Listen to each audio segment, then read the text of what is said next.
दोस्तों आज की डिबेट मोदी जी के लक्षद्वीप में हुए फोटो शूट पर है, जिसमें गोदी मीडिया खुले तौर पर अपने मालिक की तरफदारी कर रही है और उल्टा विपक्ष को ही कटघरे में खड़ा कर रही है। गोदी मीडिया की इस गोदीगिरी को कांग्रेस प्रवक्ता आलोक शर्मा समझ गए और अपने तर्कों से गोदी मीडिया को गजब आईना दिखाने लगे। लेकिन गोदी एंकर भक्ति में इतना लीन हो चुका था कि खुद ही बीजेपी प्रवक्ता बनकर मालिक का बचाव करने लगा और कांग्रेस को भारत जोड़ो न्याय यात्रा पर ज्ञान देने लगा। इसके बाद तो आलोक शर्मा का पारा चढ़ गया और गोदी एंकर की चप्पल तोड़ धुलाई शुरू कर दी। दोस्तों डिबेट बहुत शानदार है, अंत तक देखिएगा क्योंकि अंत में आलोक शर्मा ने गोदी एंकर के मुंह पर माइक फेंक कर डिबेट छोड़ी है। चलिए आपको आगे की डिबेट दिखाते हैं। तो देखिए प्रधानमंत्री नरेंद्र मोदी लक्षद्वीप के दौरे पर गए, उसके बाद जो तस्वीरें सामने आई अब उस पर कांग्रेस सियासत कर रही है। सवाल आलोक शर्मा जी आपसे ही है, प्रधानमंत्री नरेंद्र मोदी लक्षद्वीप के दौरे पर गए, 1150 करोड़ की परियोजनाओं का उद्घाटन और शिलान्यास किया और साथ ही एक संदेश दिया कि जो लोग बाहर घूमने जाना चाहते हो कम से कम लक्षद्वीप आए, देश की इकोनॉमी बूस्ट होगी, स्थानीय लोगों को रोजगार मिलेगा। इन तस्वीरों का संदेश तो यही है,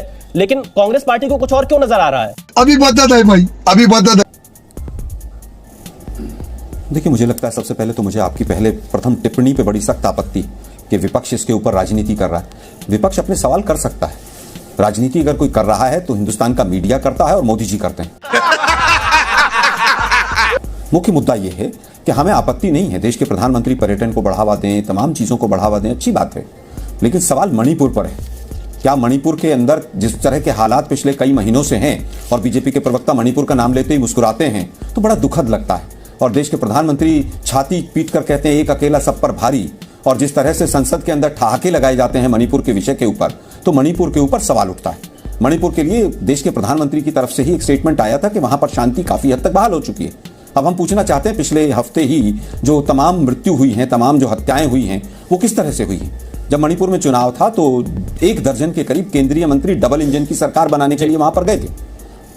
जब से वहां पर दिक्कत आई है, एक भी मंत्री, केंद्रीय मंत्री क्यों नहीं गया? निर्मला सीतारमण आज सिक्किम गई हुई हैं, वहां पर किसी उनके पीएस या किसी परिवार में किसी की शादी, लेकिन मणिपुर को बिल्कुल भूलकर क्यों बैठ गए हैं? हमारा सवाल ये है। मोदी जी 1 घंटे में 4 ड्रेस बदलें, कोई बात नहीं भाई, देश के प्रधानमंत्री हैं, सरकारी पैसा है, सरकारी खर्चा है, सब कुछ करें। आप 12-12, 15-15 करोड़ की गाड़ियों में चलते हैं और उसके बाद आप कहते हैं कि मैं चाय वाला हूं।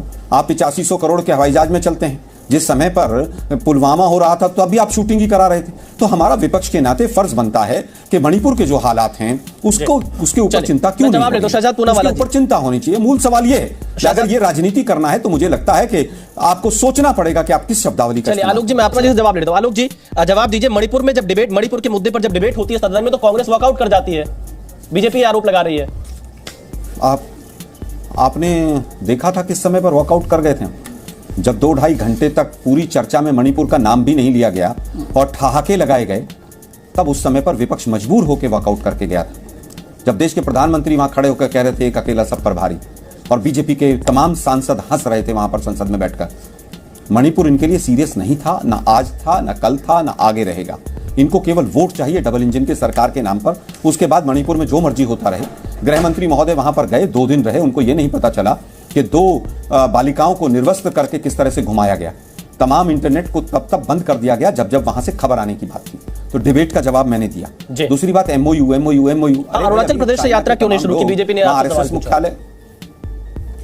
अरे भाई बीजेपी का तो सवालों का जवाब मैं दे दूंगा, आप इतना बीजेपी की पैरवी क्यों करने बैठे? आलोक जी आपने जो सवाल पूछा वो मैंने शहजाद पूनावाला जी से पूछा और शहजाद पूनावाला ने सवाल सुना है ना यार, वो सवाल मैं आपसे पूछ रहा हूं। मीडिया को टारगेट करने से कुछ फर्क नहीं पड़ेगा। आलोक जी आप काफी वरिष्ठ प्रवक्ता है, सम्मानित प्रवक्ता है, आप मुद्दों पर जवाब देंगे तो ज्यादा बेहतर। सुना था ना, मैं सवाल का उत्तर दे रहा हूं। प्लीज मैं उत्तर नहीं दूंगा, आप अपना कर लीजिए। नहीं आलोक जी आप जवाब दीजिए, गुस्सा नहीं होते बीजेपी का। मैं उत्तर देने लग रहा हूं, आप बीच में कूद के गुस्सा नहीं होते आप। सारा का सारा आप अपनी पूरी शब्दावली देखिए, पूरी की पूरी शब्दावली भाजपा ही है आपकी। आलोक शर्मा जी आप ऐसे झूठे अनर्गल आरोप मत लगाइए, आप ऐसे झूठे अनर्गल आरोप मत लगाइए। मीडिया पर इस तरह से प्रहार करने से कुछ नहीं होगा। मैं आपको पूरा मौका दे रहा हूं, देश की जनता देख रही है और बहुत ही शालीनता और सभ्यता के साथ आपको मौका दे रहा हूं। आपके पास जवाब नहीं है, आपके पास, आप जाइए मत, आप अपनी बात रखिए। आपसे मैं आलोक जी मैं आपकी बात रखने के लिए मैंने आपको बुलाया, आप इस तरह से छोड़कर मत जाइए। मुझे कह रहे हैं मेरे पास जवाब नहीं, आप बोलते हुए रोक रहे हैं। आलोक जी मैं आपको पूरा मौका दे रहा हूं, आप मेरे ऊपर झूठे आरोप लगाएंगे तो मैं आपको रोकूंगा नहीं। केवल जी न्यूज़ के पास आप बोलिए, आप बोलिए, आप मेरे ऊपर झूठे माइक फेंकने से कुछ नहीं होगा आलोक जी।